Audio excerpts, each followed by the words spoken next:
we come back for the council dialogue, I just want to make a few comments on context. In the agenda package, the 3 sheets of the agenda package, there is something that's proposed language for basically the lottery concept of the new STR ordinance.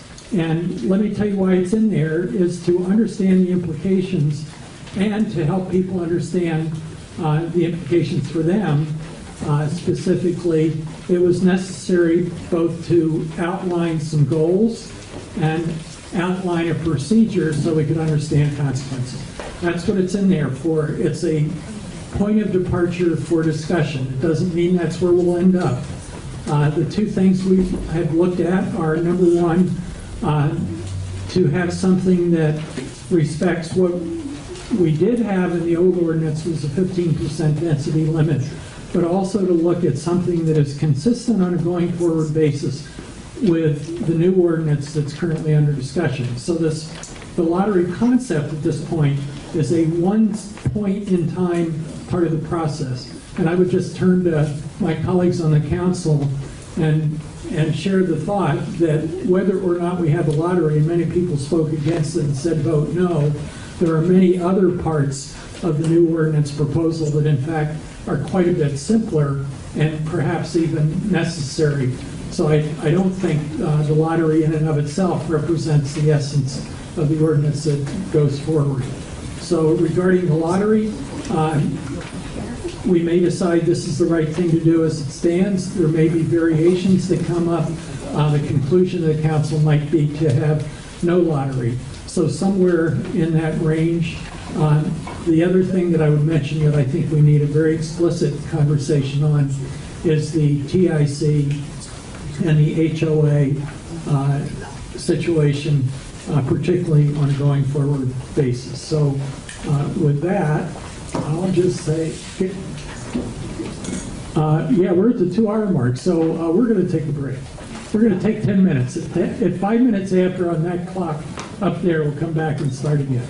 I want to mention that when Councilmember Hewitt left, it was because he had another meeting that he really needed to get to, or was not giving up on the topic, still very much engaged with it, and Councilmember Hewitt departed. And Councilmember Smith has joined us in progress some time ago, so I think has heard just about everything.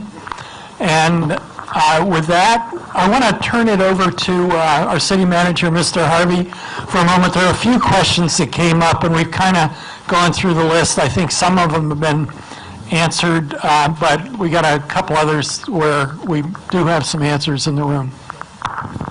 Thank you, Mayor. We're aware of, I think, 3 questions, and please advise if we've missed some. First question that we are aware of is there was one about hotel, motel impact. And while certainly there has been plenty of discussion about that during these meetings, the ordinance itself regulates short-term rentals and does not regulate motels and hotels. Next question that I'm aware of was one regarding rounding. And in the proposed ordinance, there will be no rounding. It's a whole number that is used. Last question I heard was one where an owner was asking where her particular block fell, and we're happy to answer that. We have a list of blocks. We have a map. Anyone, it doesn't have to be in this meeting, of course, Haroon in our Community Economic Development Department is happy to show any license holder or interested person any block. Thank you. And if you want to find out yourself, I think it was the second 3 digits on your property tax statement where you look at your parcel number in case you want to find out that way. So, okay, who would like to begin the dialogue? Councilmember Cuneo, followed by somebody.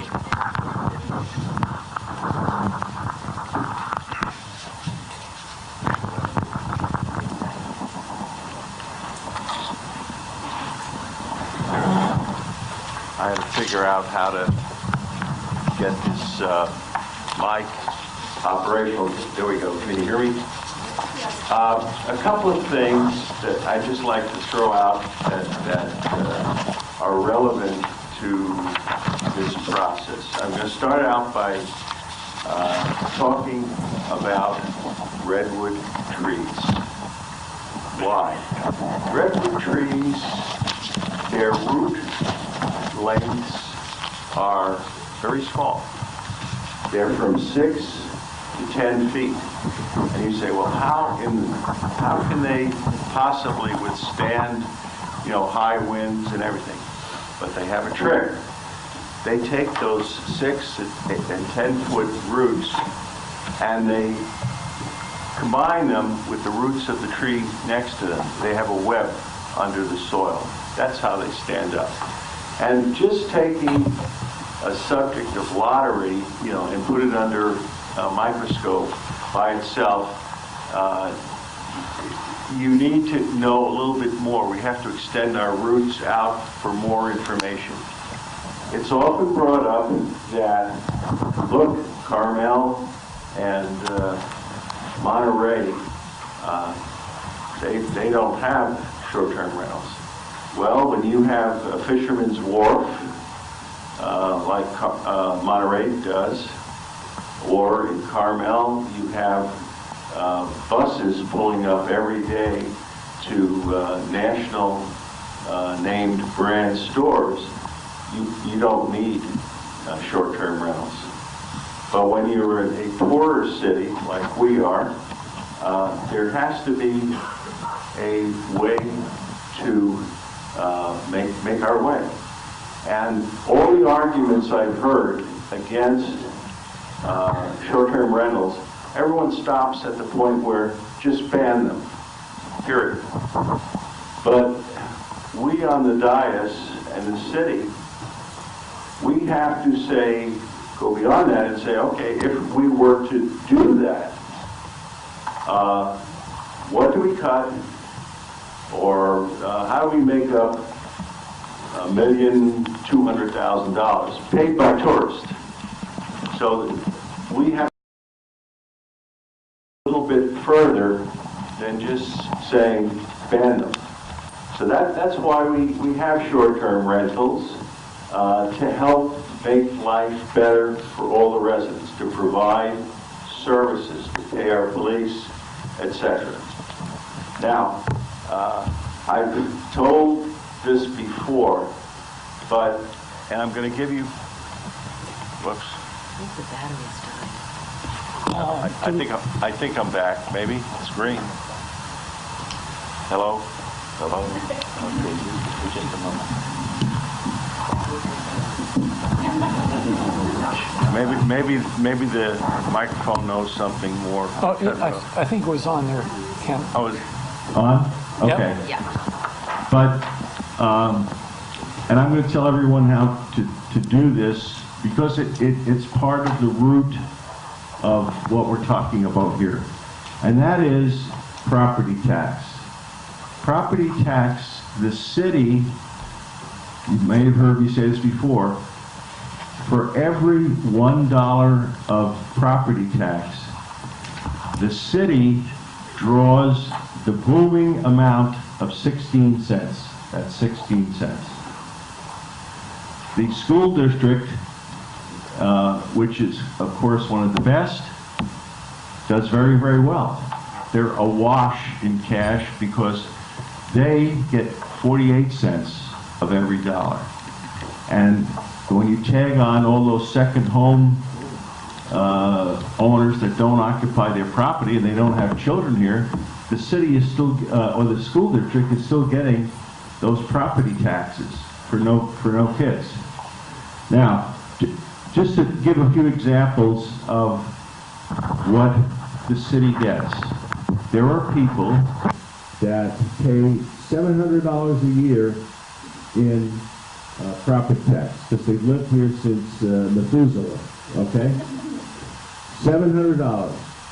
The formula is you take that $700 and you can figure out your own contribution. $700 divided by 12 to get a monthly figure, and then multiply that monthly figure by 16 cents. And that's what actually goes to our great city.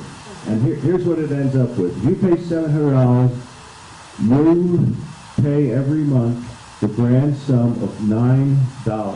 Yes, I'll say that again. $9 goes to the city for your police, fire, fix my streets, library, etc., etc. If you spend about $3,600, which is that's my property tax, I'm paying the grand sum of $48 a month for everything I get. And that's not a lot of money. That is not a lot of money.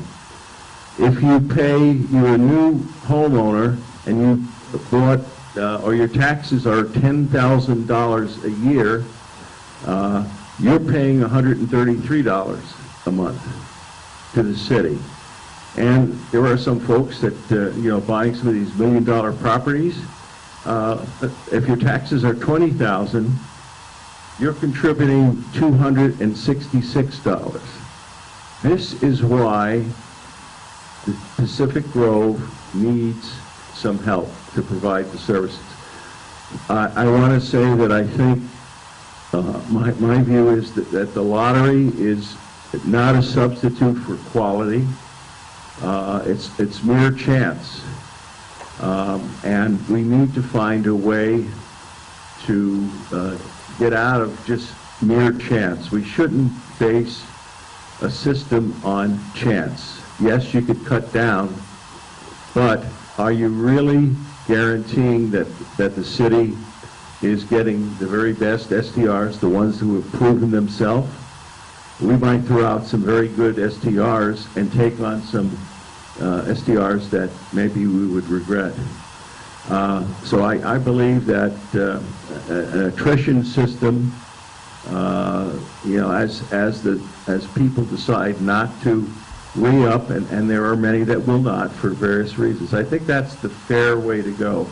I don't like to see one segment of our population impacting other individuals and kind of steering their finances. I think that's grossly unfair. And finally, I'd like to mention that the neighborhoods that we've heard so much about have dramatically changed over the years. If you just go back 30 or 40 years, you had neighbors. You had them. But fast forward to today, things have changed. So even if we were to get rid of every STR, you think, well, now I'm going to have neighbors. Well, maybe not, because what we have are well over 1,000, and I can get the exact figure, but it's a ton of homes where affluent individuals have purchased them for later residents, but they're vacant now, and they will not put them out on the market for vacancy. That hurts the city in the fact that, yeah, they're paying their property taxes, probably big property taxes, but they're not shopping here, etc. So you might think a big victory, oh, we got rid of all those STRs. Many of you would then step outside and look left and right across the street, and there's still going to be a ton of homes vacant. The concept of neighborhood in PG has changed dramatically. The city cannot reverse what's going on. We can't say, if you live in another town, you can't buy property here. We certainly don't want to go to rent control and end up like a hellhole like San Francisco, where property owners don't bother to fix up their properties, and that has reduced the value of homes in San Francisco. So we need a system. We need STRs in this town. We shouldn't let it go wild, but we do need it, and needs to be regulated, and very importantly, the city has to have the mechanisms to warn, advise, and in some cases remove those STRs who abuse their license. We do not have to give one single license out in the city. The city controls those licenses. And we want to make sure that the right people handle those licenses and work with the city and their neighbors to provide a nice ambiance in the modern day. Thank you, Your Honor. And you can hold on to that one for that side of the table. And anyone else wishing to speak or comment? This is said, okay, I'll fill the gap for now, but we got to have somebody else cue it up. And, all right, Councilmember Garfield.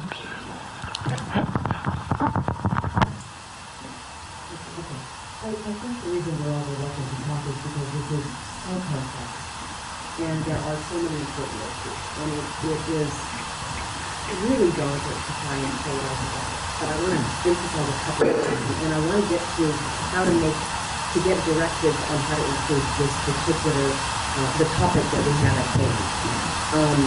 So I'm going to get there as soon as I can. I think it's really important that everything we do be fair, equitable, transparent. We know what's coming. And I want to speak to a sense that people have had, that they had an expectation that they would be short-term rental owners for a long time. And that's not guaranteed. If there were a ballot measure and it was turned down, that would happen like that. So this is something we want to be as collaborative as possible to come up with a good solution. But whatever we do, I would like to make sure that we send out to every realtor who is the person you bought that house from, that gave you the expectation, that there's a specific notice that there is no expectation. And that's something I think we should do regardless of how this all turns out, that's one.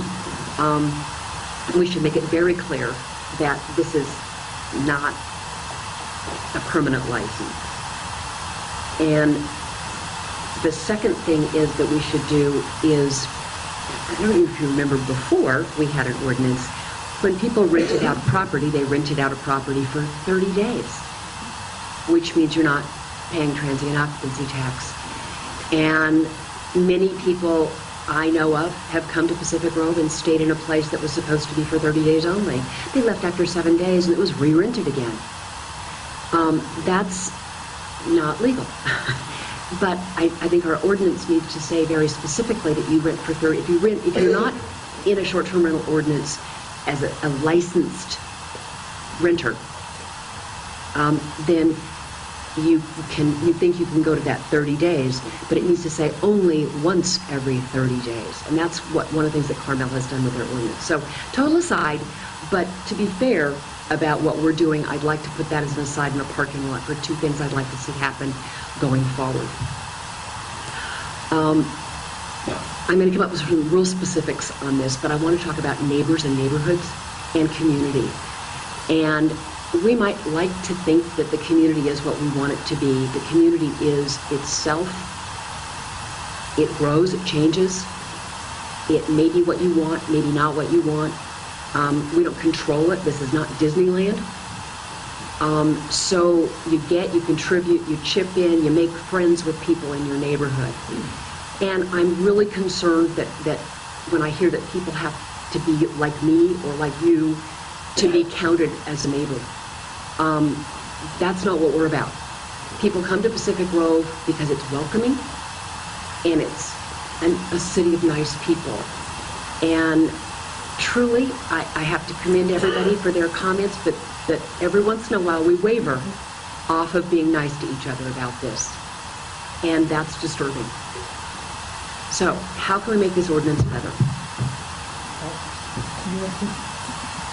You had two things for the parking lot. Could you repeat those? The two things for the parking lot were that we need to send out a notice for every single realtor in the county Okay. that you cannot, and many of us have been to an open house and somebody has said, oh yeah, you can make this a short-term rental. That needs to be specifically countermanded.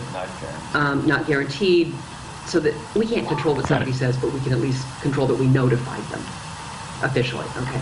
And then the second one was the 30 days, only once every 30 days, if you're renting without a short-term rental ordinance. Okay, and I think that's a different ordinance, but It is. We'll get it, is. okay. It's Thank you. relevant. Okay. And we'll now go over to But- Councilmember but- Peak. but I- I'm sorry.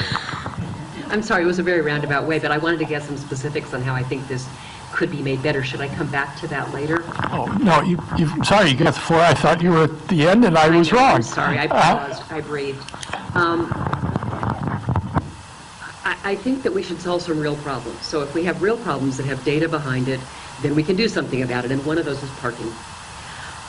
In crowded areas, I'm tossing this out because if you toss it out and you don't know what the implications are, you can end up in a worse situation. So just as a thought, in say, the retreat, only one off-street car per short-term rental license. I don't know if that's the right number, but to say that in this area that we know is restricted, to say that only a certain number of cars can come.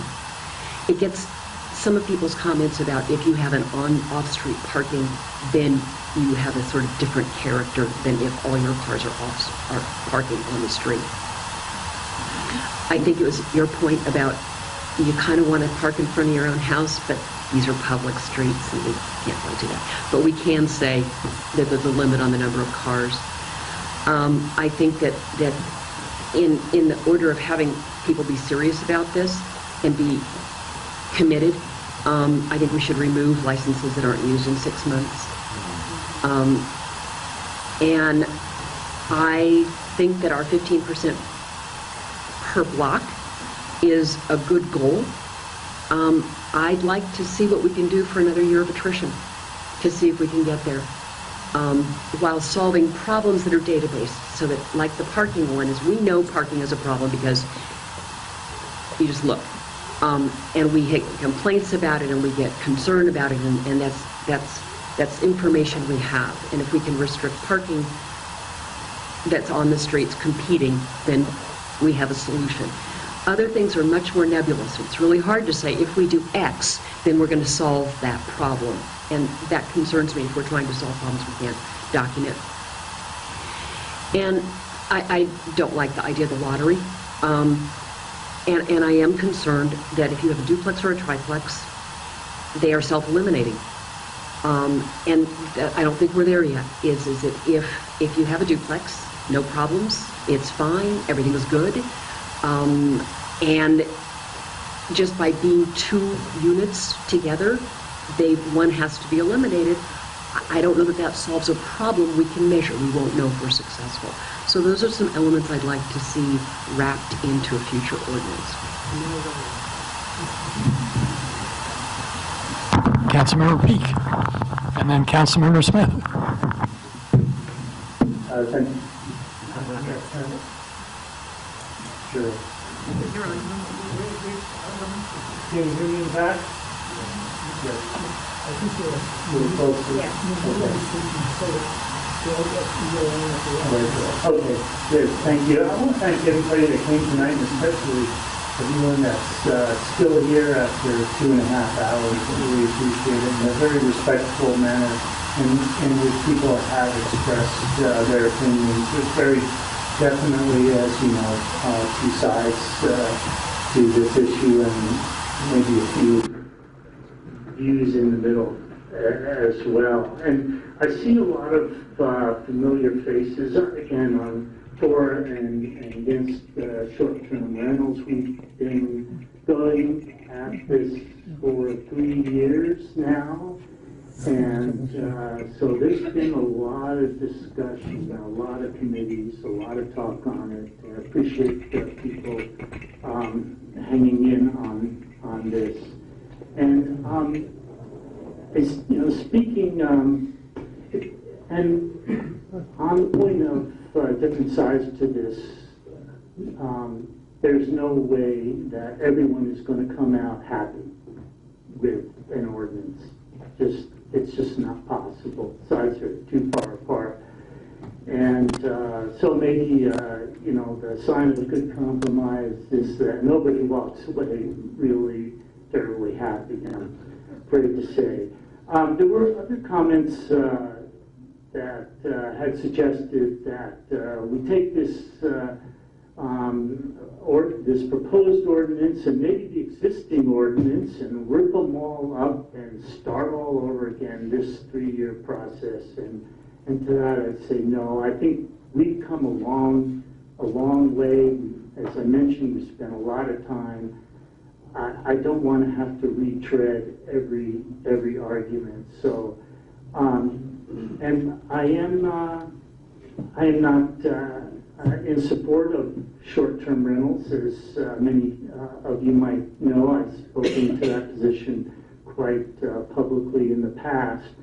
However, I feel that this effort by staff, the staff proposal, is an excellent major step forward. There was a question about fairness of a lottery. We've been over that particular issue where you start sizing up individual properties by some sort of metric, like parking, for instance. How well they perform, it starts to become subjective and open to legal challenge. So we've been advised that a lottery is really the fairest way to go about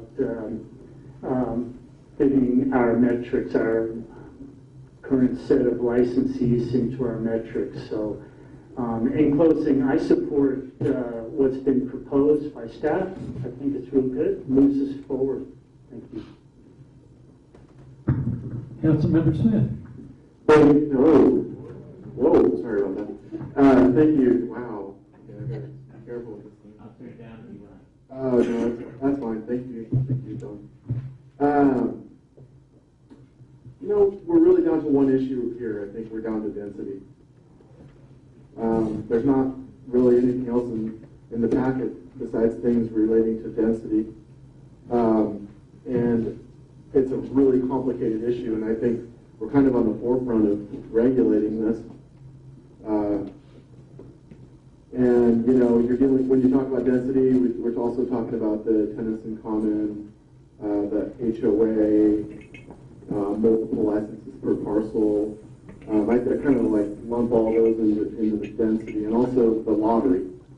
So I'll just speak to that because I feel, although a lot of great arguments were made tonight about various topics relating to this, and it seems to be one of those issues that just really, you know, sprouts new arguments and new ideas and really creative things that I see people doing. It's impressive. I think we need to just narrow it down to what the issue is here. I think the lottery is the fairest way to do this, because otherwise we're going to become subjective in how we're determining who gets a license and who doesn't get a license. But before we get to lottery, you have to acknowledge that the staff has tried mightily here to be fair to the existing STR folks before going into the new paradigm. The existing STRs, they have a different set of standards than somebody who's going to walk in the door after the new ordinance takes effect and has to comply with the zone of exclusion, the 1 per parcel limit, and the 250 cap with no exceptions. The current STRs are operating under the older paradigm, and so and I think that especially the notion of a zone of exclusion compliant STR on an overly dense block will not be subject to lottery, things like that. That provision in and of itself is kind of is intended to be fair to those that are holding the licenses right now, so I think that this ordinance is trying its best to do a good job for all sides of the community. And I think that it is addressing the density issues that kind of brought us to this point. We had a lot of residents that were really upset with neighboring STRs. We got a ton of email about that. We probably got more email from folks that actually running these STRs. But we did get a lot of email and a lot of letters and thoughts and meetings about the impacts on the community. And I think that, you know, I don't want to go back down that road. Like I said before, I want to stay with what the issue is and try to give my thoughts to direct staff in order to draft the new read for this for the next meeting. And I think, again, like I said before, it comes down to density. But I think that the staff has, you know, the council has taken into account all of these things in trying to create the best possible ordinance. It's not, as Councilmember Peake said, it's not possible to please everybody on this issue. In fact, more likely, you know, you're going to make everybody upset on this issue, unless you take the position of you go one way or another, which that's not the position I'm taking, because I feel like we have to balance all the concerns of the entire city, which include our financial concerns, the budget, making sure that we have we can pay for staff, and that we have adequate infrastructure. And I could go on and on about that, but I won't. So I think that while complicated, the recommended changes are a good effort towards, you know, getting to a fair position with this. Thank you very much. And now we'll go to Councilmember Fisher. Point of order, Mayor. Excuse me, no, not from the audience. Member of the council can raise a point of order. Mayor. You hear me? Thank you. You know, there's a lot of impassioned testimony here tonight, and I want to thank everybody for coming. Everybody from both sides, and we need to hear it all. And I want to thank staff for a lot of work that they've done on this. We've gone back and forth with them on various parts of it over the few years, I think only a couple of months. Mark is going half 10 years. I used to have a lot of hair before we started. Yeah. Okay. I've eaten Mike. One thing to be careful of is comparing Pacific Grove to Carmel and Monterey. I mean, Carmel gets about 3 times the revenue that Pacific Grove does. Monterey, about twice as much. And aside from the revenue fact, you know, one of the things we've done at Pacific Grove is try to do full cost recovery and practice some fairness. So I don't know if everybody remembers, but several years ago, the grand jury said, Pacific Grove, you guys are charging way too much in fees for building permits and all of that kind of stuff, because Carmel and Monterey are charging much less. And about 6 months later, Carmel said, we're not charging enough. So you have to be careful when you look at things like that, because you'll find facts all over the place. One of the things I've been struck at is a couple of people who said that they are upset that people have bought second homes. We don't want those people here. We want only Pacific Grove people. Well, I'm sorry, that's not how the country works. Someone from New York can move here. Even someone from Palo Alto can move here. Kathleen and I, when we moved here, well, we bought our house about 9 years before we actually moved here, because we knew we eventually would move here. Now, we did long-term rental. At that time, we didn't know what the short-term rental stuff. We probably still would have done long-term rentals. It's quite frankly, as I talk to people who do it, it's a lot less hassle. But one of the other things that struck me was the number of people who talked about buying a second home here for their eventual retirement, and the number of people who have a short-term rental that's been a family house for, I think one gentleman had for 40 years. So, you know, some of the short-term rental owners are people in PG. They are Agrosians.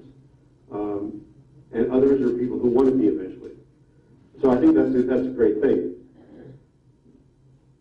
What we want to do is we want to have a reasonable program. I have to confess there are some things about the lottery that I really don't like, and I kind of struggle with that a little bit. But we do have some neighborhoods that have been affected much more than others, and we want to address the issues that those residents are having to deal with. And you know, one of the poster child neighborhoods I talked to the city manager about, and that is, it's a neighborhood of very small homes. Right at the end of the street is a bed and breakfast. well, I don't know if there's some way to rent part of the city street to them so they can have their residents park there rather than in the neighborhood. It's something I talked to the city manager about. I don't know where that's going to go. So we try to do things that are going to be fair for everybody concerned. Yeah, the revenue is important to the city, but even with the revenue, we want to do something that's going to be fair for the residents. So the question is, what do we do? Like I said, I don't like the lottery, but maybe that's the way to reduce some of the negative impact. The thing I struggle with is that there are areas where we have not heard a lot of complaints about. And that's in sort of the coastal zone areas where we really haven't gotten a whole lot of pushback. And I think any of us who run for city council here and who've gone and knocked on neighborhood doors, don't do a whole lot of work down there because it's a lot of second homes where you can go down there Monday through Friday and you're not going to get anybody because it is a second home. So having short-term homes down there is, in my mind, almost a positive. Density really is an issue, and I know someone would say that applies to people up here, but I think that what we want to do is throw my colleagues under the bus, lots of colleagues. So the density is, in my mind, the biggest issue that we have to deal with. And staff is trying to do different things. They've looked at the point system, looked at the lottery. Yeah, it would be nice to find a better word. Looked at all kinds of things. We've discussed this among ourselves in various permutations. But the fact of the matter is we want to make things we want to keep the program, but we want to have things as comfortable for the residents as possible. And that may involve some form of lottery or some, unfortunately, it's a chance. And I hope that between now and December 6th, staff really sharpens the pencils and works on the program a little bit, and we have something that we can accept. But we do need to move on, and we have a lot of other important things to do to take care of.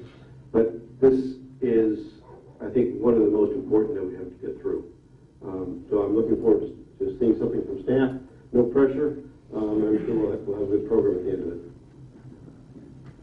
Okay, well, and thank you, Councilmember. Member Fisher, and with that, we've got a couple of decisions we're going to have to make, and so we'll kind of try to shift gears from stating outlooks and views and start working toward something of an answer from this group, from the work tonight.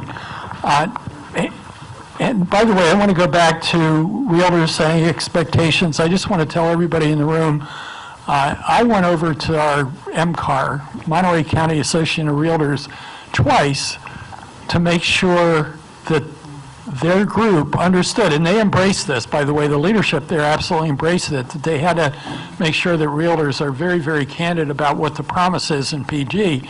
And in fact, there really isn't a long-term specific commitment or assurance that anyone who buys actually can do a short-term rental.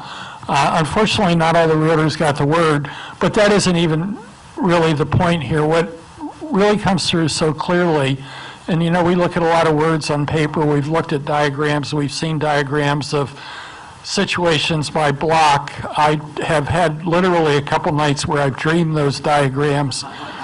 But behind the diagrams, there are real people who've invested very, very seriously in making their properties the kind of properties they can be proud of, that visitors will enjoy and the residents on the street will appreciate. And that's a real factor, and it's real money. So I want you to know, and I believe everybody up here appreciates that element of the situation we have. So we also get around enough, and if and we get grabbed by the arm and our emails or have no defenses against all the messages that come in that are appropriate messages from people who are very, very afraid that short-term rentals are going to change the character of their neighborhoods. And for some of those folks, they see enough evidence of it that it really matters. And that's what we're wrestling with on that front. So I'm going to just try to summarize a few of the things that I think are clear from the discussion leading up to this point, including comments from the council tonight. and then put on the table a couple things for discussion that I think we've got to settle.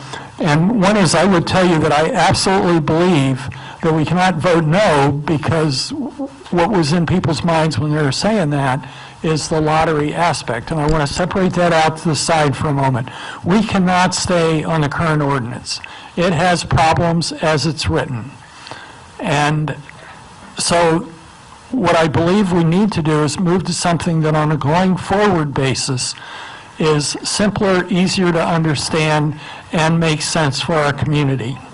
And the elements of that include, number one, eliminating the distinction between short-term and, excuse me, I'm gonna have to ask you to postpone that chore. Could I ask you to just stop that for a while? We're not finished yet. I guess we are. Okay, I'm going to continue as best I can. So here we go.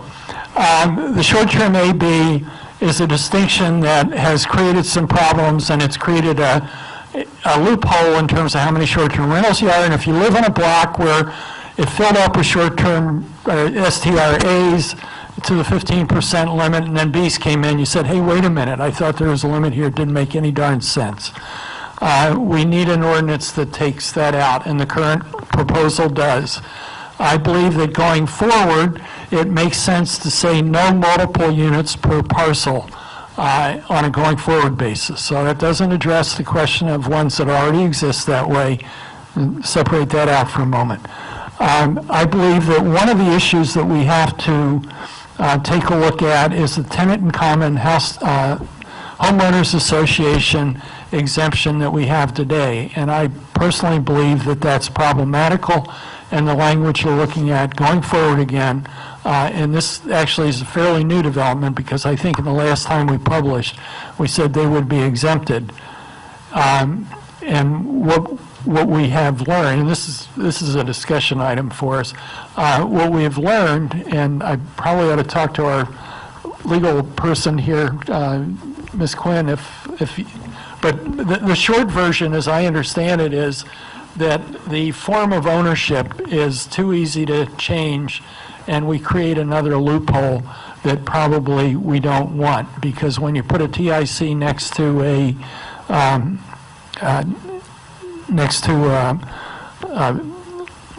duplex and say one you can't do it and another one you can, doesn't make any sense. So we ought to be consistent between the two types.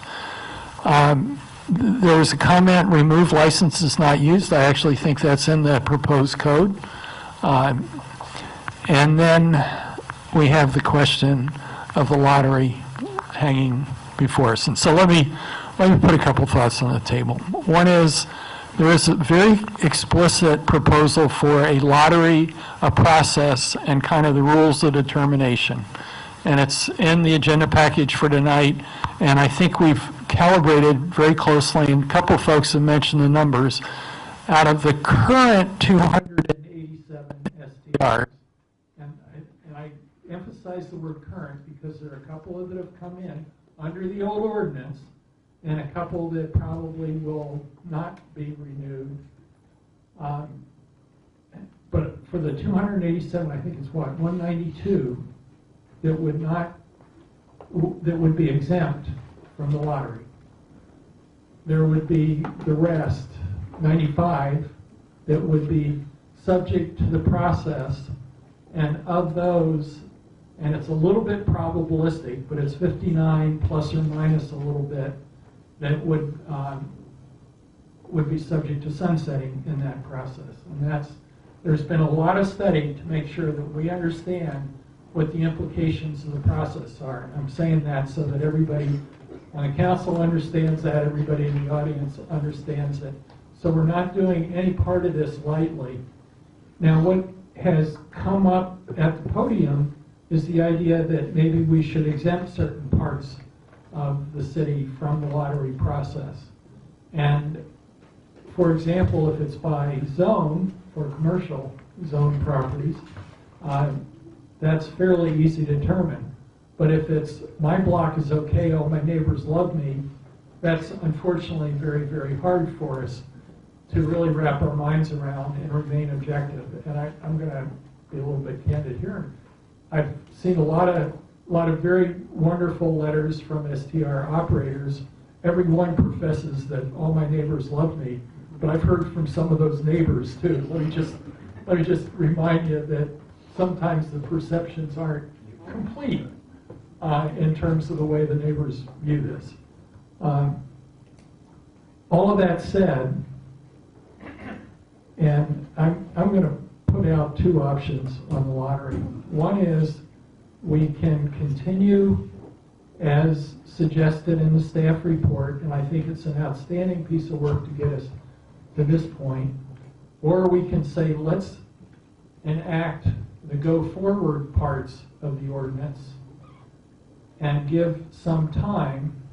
We can always go back and institute a lottery later if we feel that it is necessary.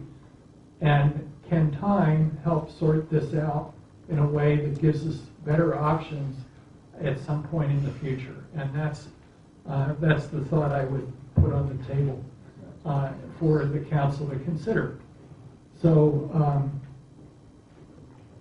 I think I've said probably as much as I know on this topic for the moment. And let me ask if there are any. Let's take, and I recommend, let's take the TIC HOA topic first and get a perspective on that. Councilmember Smith.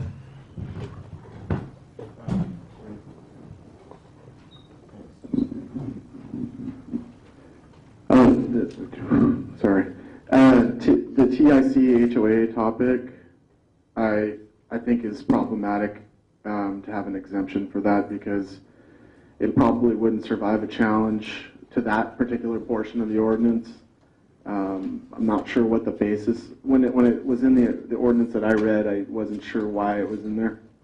And I know I've heard a lot of explanations about it, but I agree with the mayor on that. I think that we probably have to nix that. Should we talk about any other issues that you raised, or one at a time? Why don't we take TIC and make sure we've got that nailed down?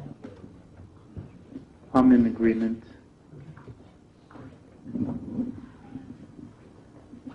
Yeah, I guess I'm actually okay with the TIC exemption, but I think that can be a problem if it's defensible or not. And that's one of the things we run into with a lot of things when we're on short-term rentals.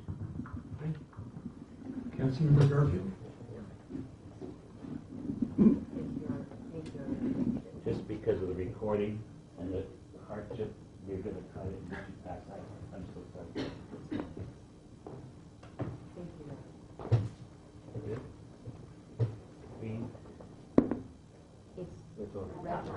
What are we doing?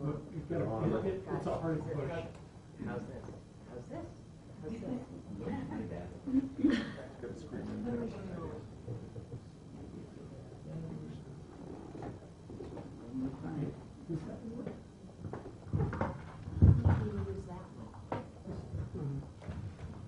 How's, That's fine.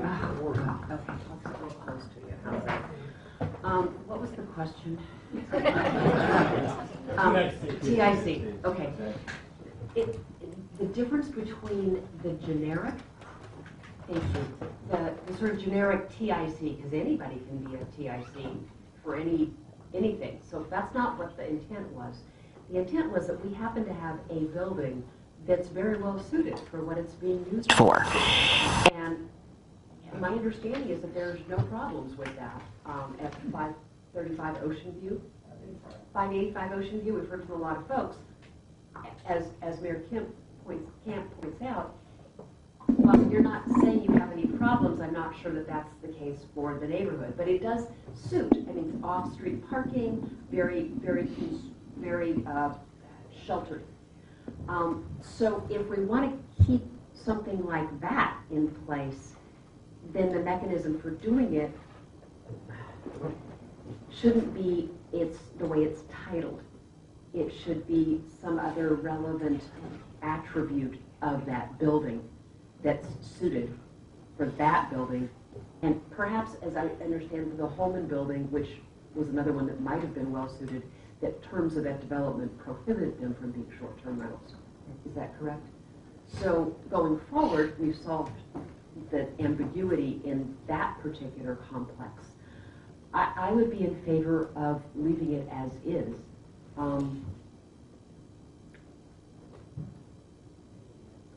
And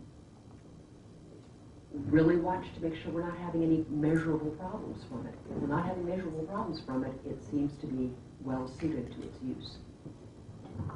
Do you have a question? Was that specifically for that one site? Yes. Or any other sites as well? Yeah, so to clarify, I don't think using the tenants in common as the rationale for exemption is useful, because that is just an ownership entitlement, and so it's available to anybody. If that's not what you're trying to exempt, if you're trying to exempt that building because it's so well suited to its use, then exempt that building because it's so well suited to its use, not because of the way it's titled by its owners. You have to be very careful when you make exceptions, because as you make exceptions, you're opening yourself for a challenge. I'm talking about legal challenge.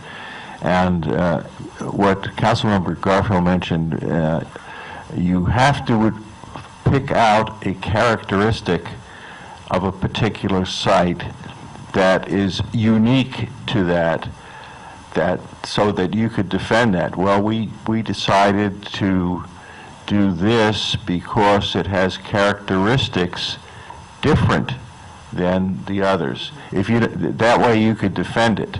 Well, why did you do that? Well, because this has some characteristics or unique situations that differentiate between that and other STRs. So yes, you could make exceptions, but they should be very few in number, because you then get on the proverbial slope. And if you've done it for this property, why can't you do it for that property? And if you don't have a good answer for that, it's not going to survive. So those are my thoughts. Thank you. And the question so far appears to be, on a going forward basis, that isn't the issue. It only matters in the context of the lottery, is that how we treat that particular property. So if the property is located on a corner lot next to Lovers Point facing the ocean with 9 units, and I think I'm having trouble figuring that one out. But aside from that, which going forward, my sense was it was fairly unanimous that we should not make any carve-outs or exemptions for TIC HOA. Is that pretty much? I think it's the wrong way to carve out an exemption, to use that. Yeah, so that was a yes?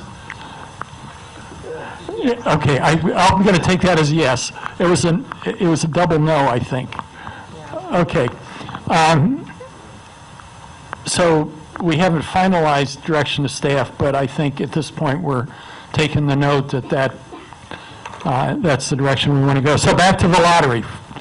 And now the question is, of the lottery, are we at the point where we should institute that? Are there any specific exemptions from the lottery that should be made at this in the process? Should we go with what's in there, or should we postpone the question of holding some lottery based on some criteria in the future? And it doesn't have to be hugely in the future, but separate from enacting the go-forward part of the ordinance that we really need to get on with, and I believe we need to give direction that we need to get on with that tonight. Councilmember Cuneo. Thank you. Thank you, Your Honor. I do believe that what you said is the right way to approach this. We don't know yet the impact of attrition, and I think we should only put the lottery in if by attrition we can't get close to the goal we're looking at. I think it's too early to use a lottery. I'm not really in favor of a lottery because we're applying chance to qualification, and I just can't connect those two dots. But I think attrition should be given an opportunity to roll this out, and I'm sure that if we use attrition, if we use the taking back of licenses of individuals who haven't used them in a long period of time, we could then better judge where we have to go from there. Those are my thoughts.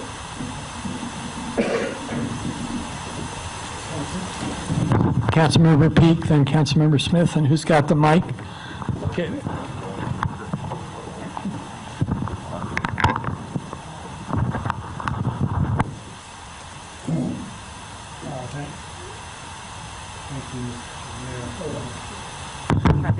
That was the one that didn't work. Here's option 2. That's the one, the PA system wasn't fixed. We're just using 2. I'm so sorry.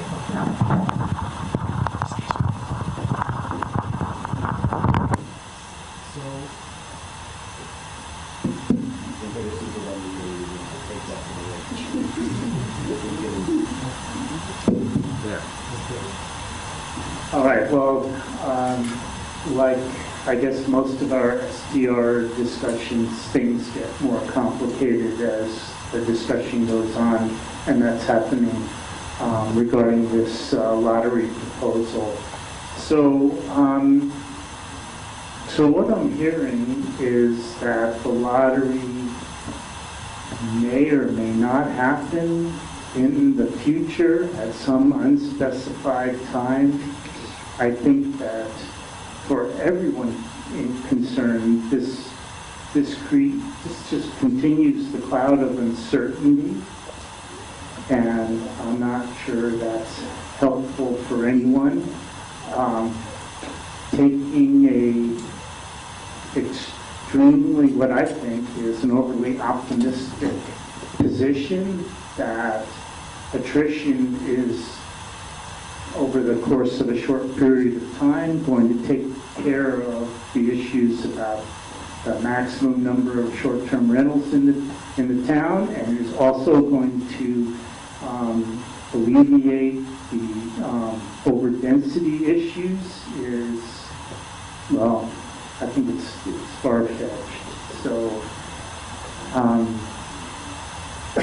I'd like to see this settled. I think this is a fair and equitable solution. I don't think we're going to really be in any better position. A year from now, we'll have the same discussion. Perhaps there'll be a fewer number, certainly, but we'll still have this density and zone of exclusion and a lottery a year from now. And I'm not in favor of that. Oh, thank you.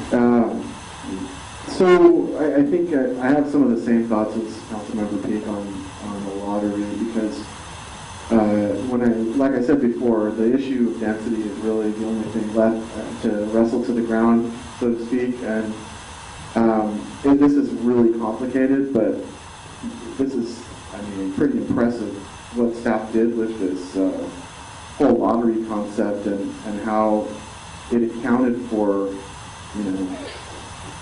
7 types of block configurations. This is like, second semester local government here.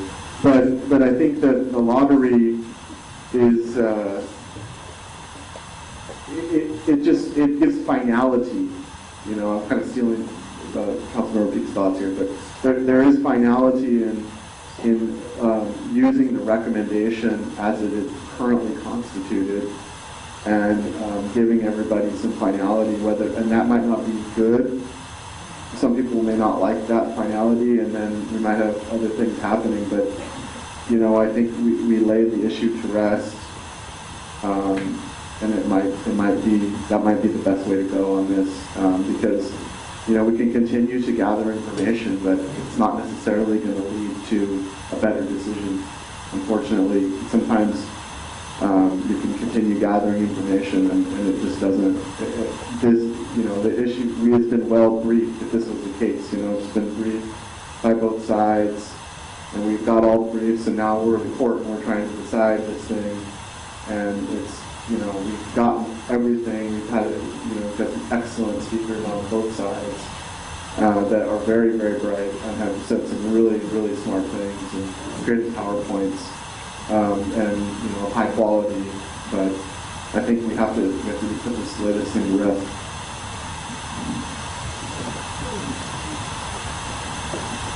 Let me try to kind of summarize my thoughts on a couple of issues that on this thing.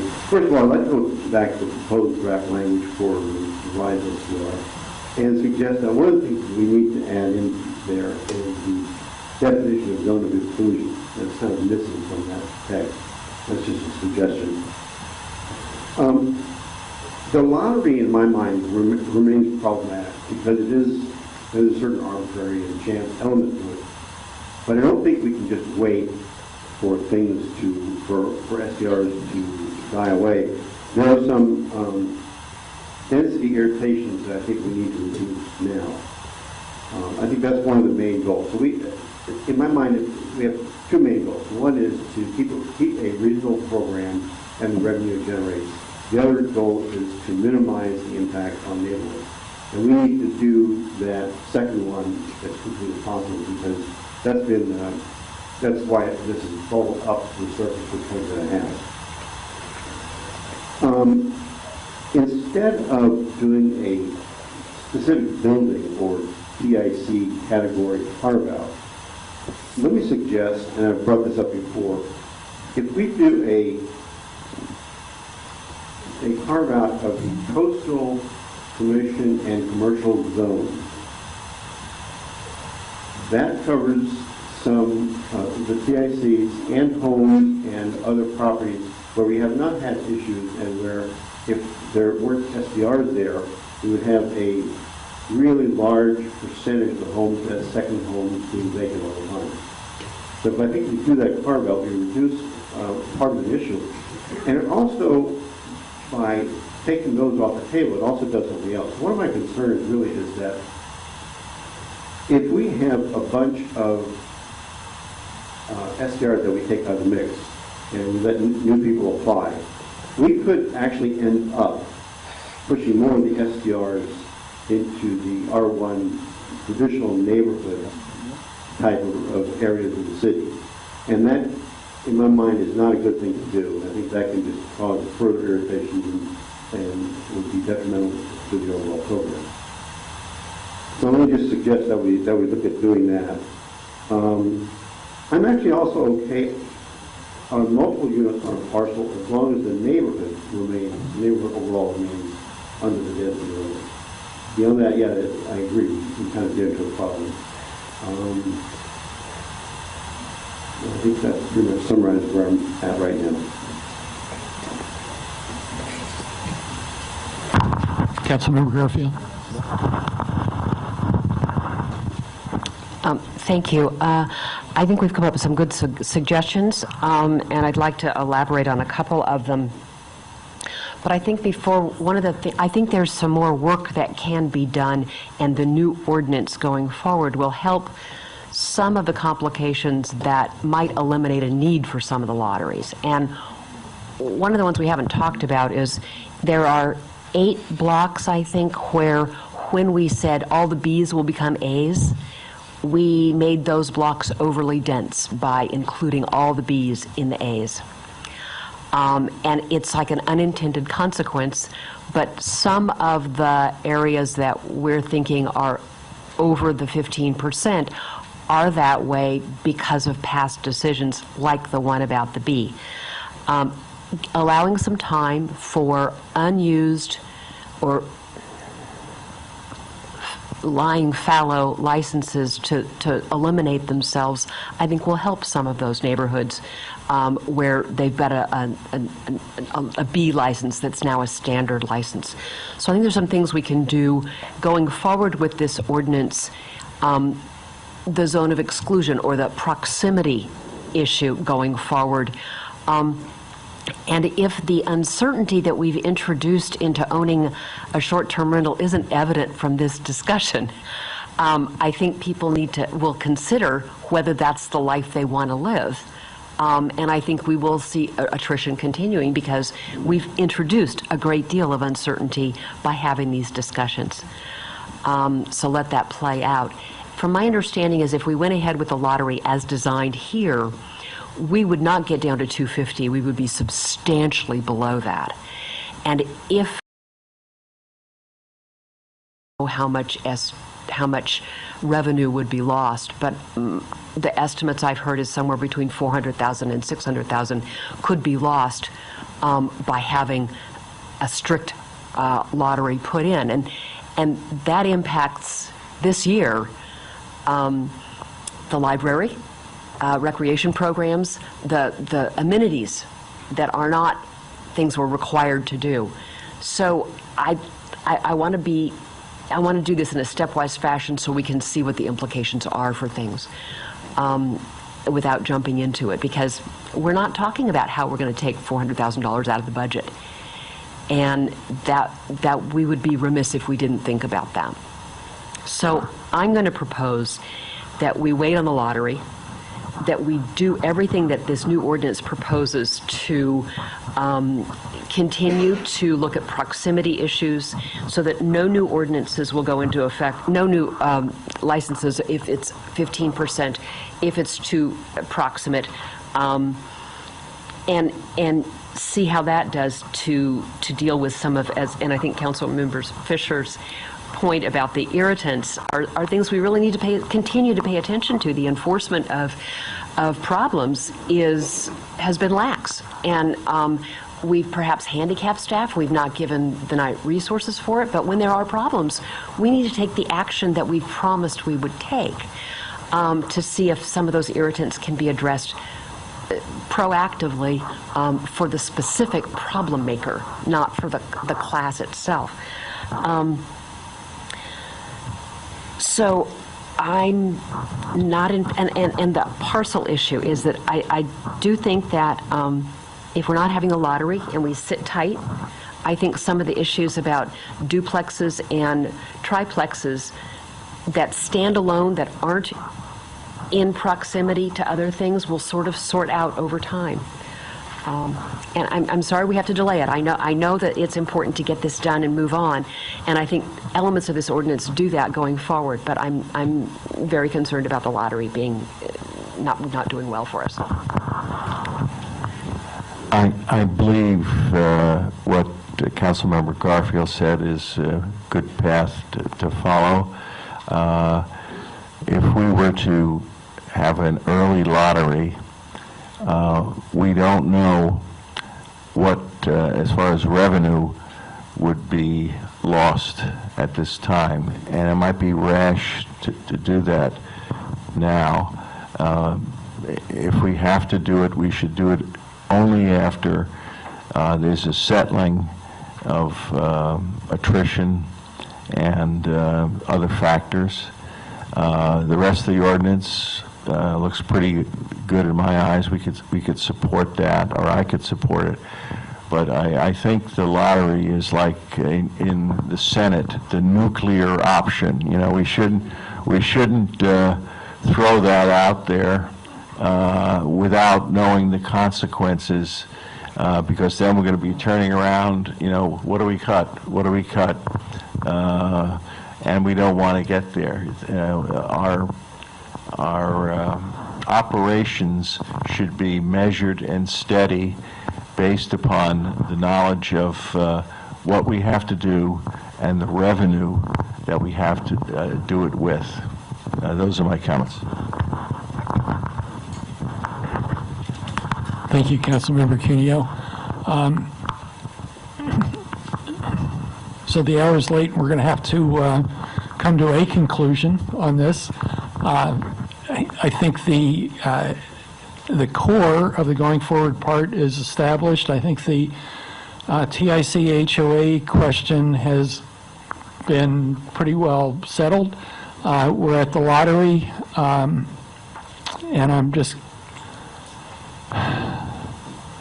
it's kind of, okay, do we have a motion here? Do we need a motion?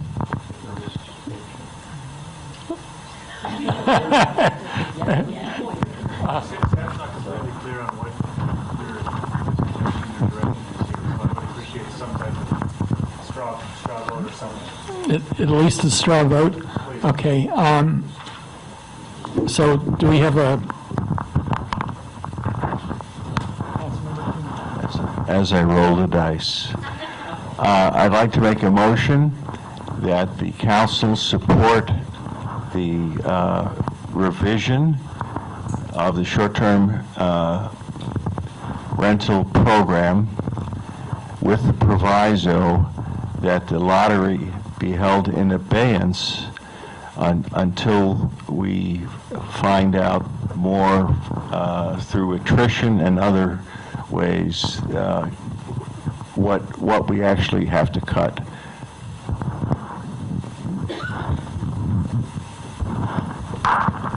We have a motion. Do we have a second? Second. Okay, we have a motion and a second. Discussion on the motion. Councilmember Smith and Councilmember Peak.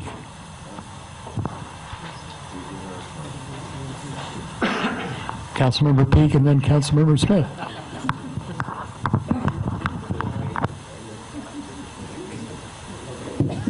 Okay. Thank you, Mayor Kemp. A couple of points have been made. I just want to get some clarification. I've heard the comment that there are, well, the implication that there are significant unused licenses. So I want to verify that, or give us a estimate of how many licenses have not been used over the last 6 months.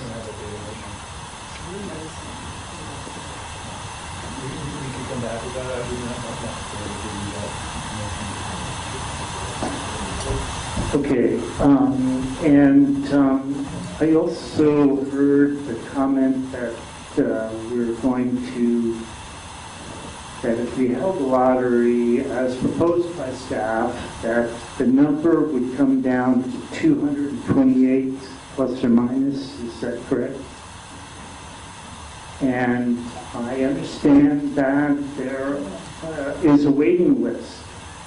And could you tell us how many people are on the, or how many licenses are on the waiting list? Just two. Okay. So potentially we would be to 230 licenses after a lottery. I just, the motion was unclear. It just said put the lottery in abeyance. Would you care to clarify that statement? Councilmember, what I meant was that we would evaluate the licenses, do the attrition, check on those. Third thing would be to check on individuals whose licenses would be pulled because they're not over, they haven't been used in a long time. In other words, scrub the system first, see what needs to be done, and then we could talk about a lottery. That's what those are my thoughts. Is that clear for you? If I may, Mayor, thank you. So, yes, I appreciate that explanation. And the next time we have a STR discussion, if we could get a number for the number of unused licenses and the staff proposal of dropping, I think what I hear is dropping short-term rental licenses that hadn't been used in 6 months, is what I heard.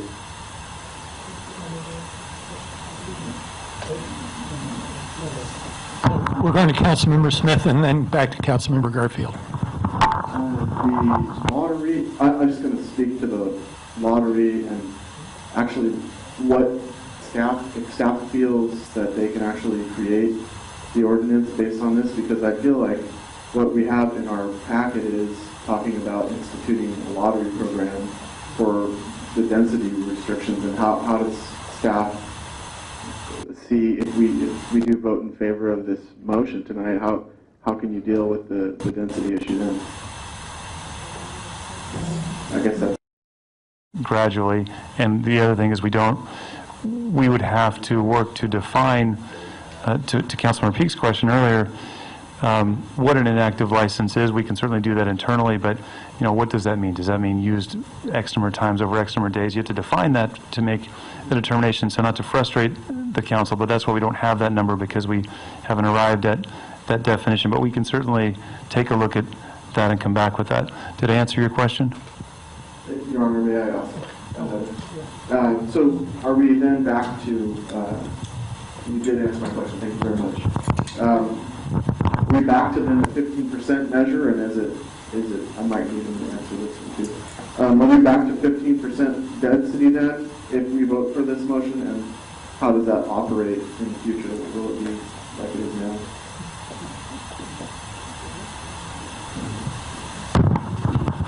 So, Mayor, if I might, I would suggest that, again, it's that hybrid approach where you have existing under one set of rules and new under a new set. I think we'd also have to talk about, well, I think we would maybe have to consider a date to embark upon the new rules, given the fact of the numbers that we're at. I'm just kind of walking this through as we talk. Again, you'd be knowingly going forward with areas that are over your dense determination, right? And then we could set a time-specific period, if you like, where we evaluate, we see what happens potentially through attrition, and arrive at a number and make a determination. We could also, again, define those numbers further by looking at the inactive licenses, see if that eliminates some. Team, is there anything else on that? Well, we're already considering the Bs as part of the As. I mean, I think that's hard for us to, yes. I'll just make some comments. Thank you, Mr. Harvey. I'll just make some comments. I think I'm not clear on what's going to happen with the density. I don't know if Mayor, you have a thought on that. I'd be happy to hear it, but I don't know what's going to happen with it. I think that I understand the desire of kind of wanting to slow things down before instituting the lottery. I just don't know how it's going to affect the staff proposal. I guess we'll see it on the 6th and have time to discuss it then. Well, we haven't voted on the motion yet, so we don't know if it's going to carry. On page 5 of the agenda package, under section 3 at the bottom, there's a clause that I would recommend we incorporate in the new language, which makes sure that we don't make anything worse in blocks that are currently overdense. And that needs to be in there anyway, with or without a lottery. And its new STR licenses shall not be issued within blocks, within blocks and take out to the lottery process. Where density exceeded 15%, or where the issuance of the license would cause the density to exceed 15%, until on or after some particular date. And it could be, just take out the date if you wanted, and make sure that we don't open that up again. And the reason that it could happen, that you would get an STR in an overdense block, is the zone of exclusion is a going forward criteria. And we do know there are blocks that are currently overdense where there is clear space in the zone of exclusion, or outside of anybody's zone of exclusion.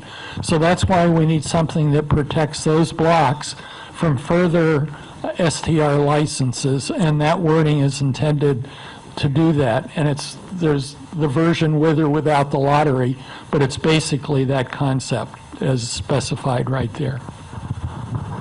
Thank you very much.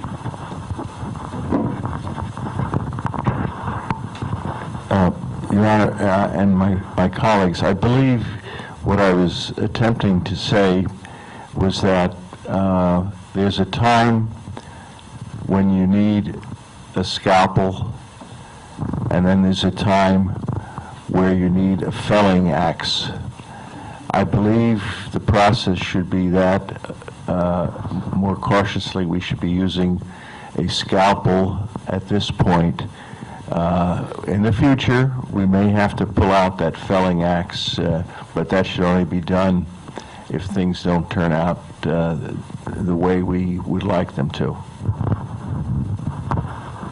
Thank you. And from my personal perspective on this, I was going to explore the STR, kind of the seniority concept, or the A versus B, who gets priority concept, and I think you've already shook your head. No, that's not a good place to go. Okay, so I'll buy that. The other thing is, in terms of the process of conducting a lottery, are there other rules, variants of the rules that could use less of the felling axe and more of the scalpel?